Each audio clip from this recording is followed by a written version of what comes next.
우병우 옷꾸라지 얘기도 좀 해야 되는데 우병우 이번 주에 갑니까 안 갑니까?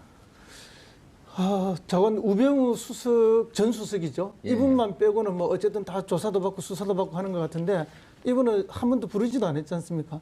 예. 그리고 이제 나오는 이야기는 뭐 여러 가지 제보가 쏟아져 들어오고 또 그 사이에 몇 가지 이제 증거가 더 잡히고 예를 들면 뭐 문체부에 예. 그 간부들 5명 뭐 인사 강등 조치할 때, 강등이 아니고 그 자춘할 때 예. 직접 개입했던 것들이 추가적으로 나오긴 했는데 이상하게 특검이 우병우만은 손대지 않고 있다. 오늘 또 일부 보도에서는 이제 10억 정도 차명 계좌에 들어있는 게 나왔다 이렇게 되는데 뭐 부분적으로는 좀 이렇게 증거도 작고 한 것 같은데 우병우는 두고 있는데 이제 뭐 여러 가지 이야기가 나와 있죠.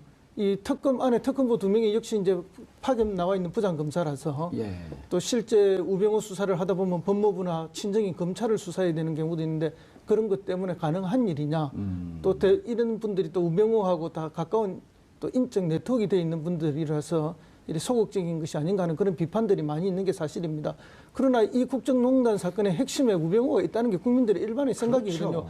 그것을 감찰하고 막고 해야 될 사람들이 민정수석실인데 오히려 방조하거나 오히려 직권을 남용해서 도와주거나 또 직권을 뭐라 그러죠 직무를 유기하거나 이런 것들로 국민들이 인식하고 있는데 우병우만 빠진다면은 이번 특검이 사실상 뭐 반쪽도 아니고 반의 반쪽 수준이 되는 것이 아니냐. 예. 삼성의 이재용 부회장은 우리가 이번 특검을 통해서 반드시 해소해야 될 게 정경유착 아닙니까? 예. 자기들은 강요라고 이야기하지만 이건 정경유착을 통해서 자기들도 많은 혜택을 가져간 거기 때문에 한국 경제에서 수십 년간 내려오던 정경유착 이번에 반드시 특검이 좀 끊어달라는 것이고 또 동시에는 어떤 그런 것들이 감찰하고 제어하고 통제해야 되는 민정수석실이 오히려 그런 것들을 도와주거나 보완내동하거나 이런 것들이 아닌가 해서 그 권력의 핵심에 대한 반드시 단죄가 있어야 된다는 게 국민의 감정입니다. 최 변호사님, 예. 그 전에 우병우 수석에 대한 혐의가 예. 직권남용, 직무유기 예. 등등이었단 말이에요. 예. 근데 이제 사실 그 오늘 한 언론이 특종 단독으로 보도한 게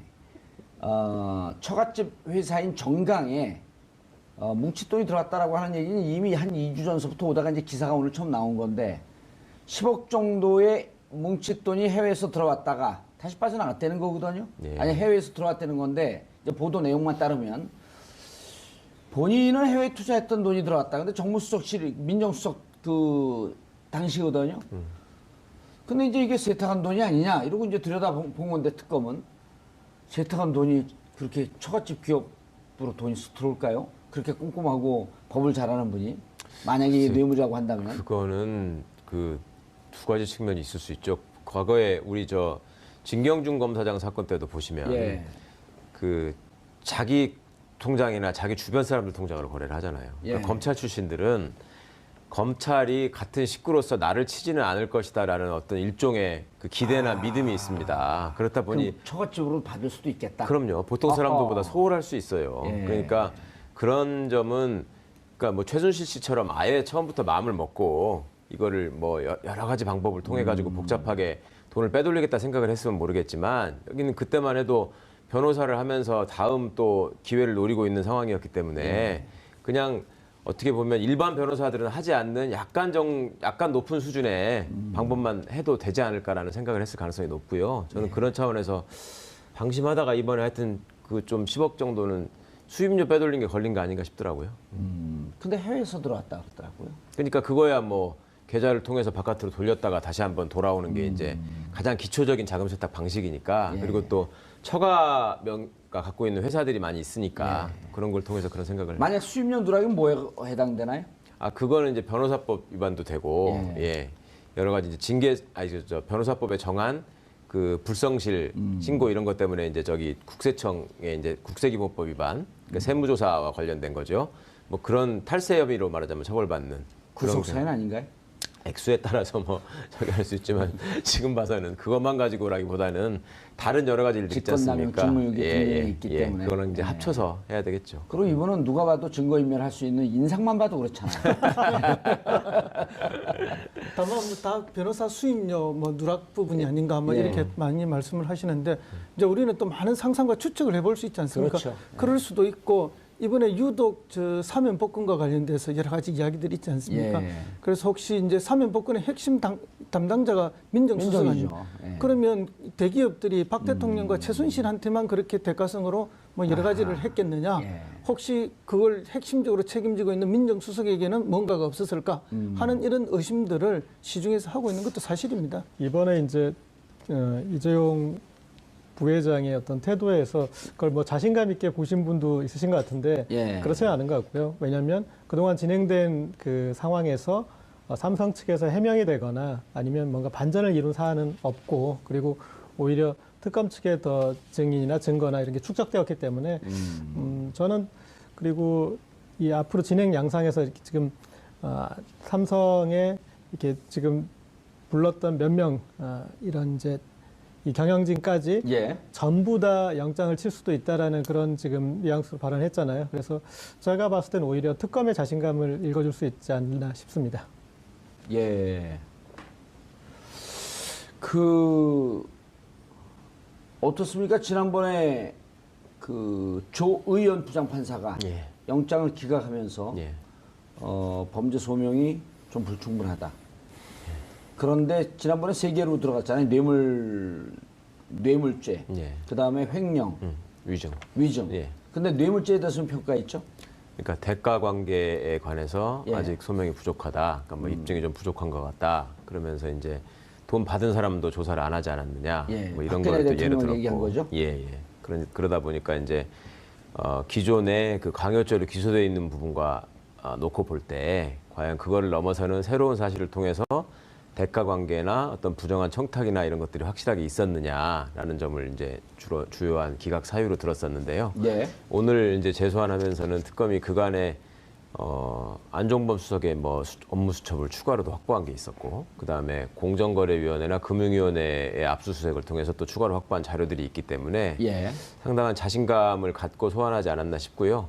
저는 오늘 이재용 부회장 출두하는 모습을 보면서 전보다 굉장히 긴장하고 있구나 하는 그 표정을 읽었는데 그걸 여유 있게 봤다고 보신 분이 있다는 게 저는 오히려 좀 의아한데요. 예. 그런데 지금 저 화면에 나오는 게요. 예. 최 변호사님. 예. 삼성 순환 출자 해소를 둘러싼 삼성과 특검은 주장인데 저게 이제 M&A 끝나고 난 다음에 예. 삼성 그 이재용 승계 과정에서 저런 공정위 삼성물산 처분 물량 뭐 500만 주 결정 이런 등등으로 삼성의 승계를 도와줬다는 예. 내용이거든요. 예. 예. 저거는 그러니까 7월 25일 이후에 이루어진 거 아닙니까? 그렇죠. 그 7월 25일 그러니까 삼성의 주장은 7월 25일, 7월 17일 날 이미 2015년 7월 17일 날 M&A가 이루어지고 그리고 그 이후에 자기들이 돈이 줬기 때문에 대가성이 아니다. 네. 그런데 돈 주고 난 다음에 저런 일들이 쭉 벌어진 거란 말이죠. 그렇죠.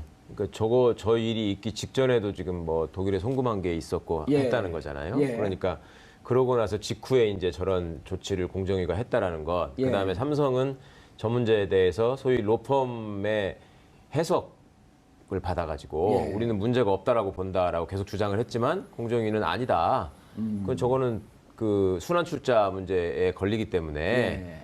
당신들이 그 SDI가 주식을 팔아야 된다. 삼성물산 주식을 팔아야 된다라고 계속 공정위는 요구를 했었고. 예. 그러니까 삼성은 이제 아니 그 문제 없는 거 가지고 왜 그러느냐. 뭐 별도의 규제를 통해서 괜히 기업 활동을 옥죄는 거 아니냐. 이런 식의 항의를 했었기 때문에 예.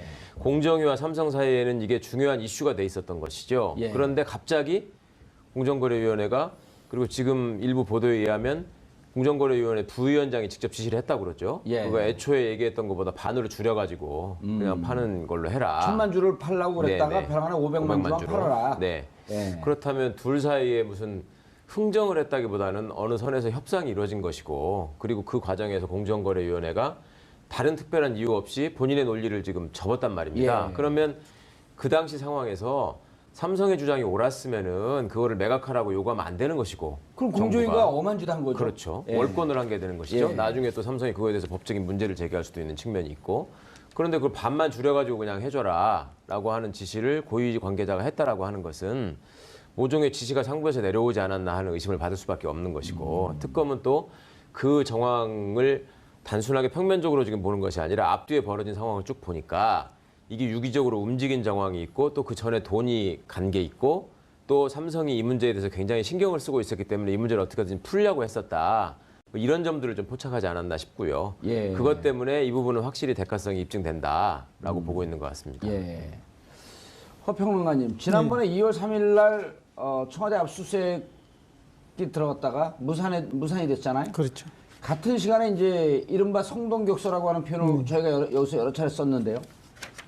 금융위하고 공정위 압수수색이 들어갔단 말이에요. 그렇죠. 금융위하고 공정위에서는 전혀 모르고 있다가 아닌 밤중에 뭐 날벼락 맞듯이 압수수색 돼갖고 전체가 다 털렸다는 거 아니에요? 그리고 그 털린 근거 속에서 보면은 공정위에 청와대가 일정하게 압력을 가해서 삼성을 도와주는 과정. 예. 지금 방금 나왔던 것도 예. 그 도표죠.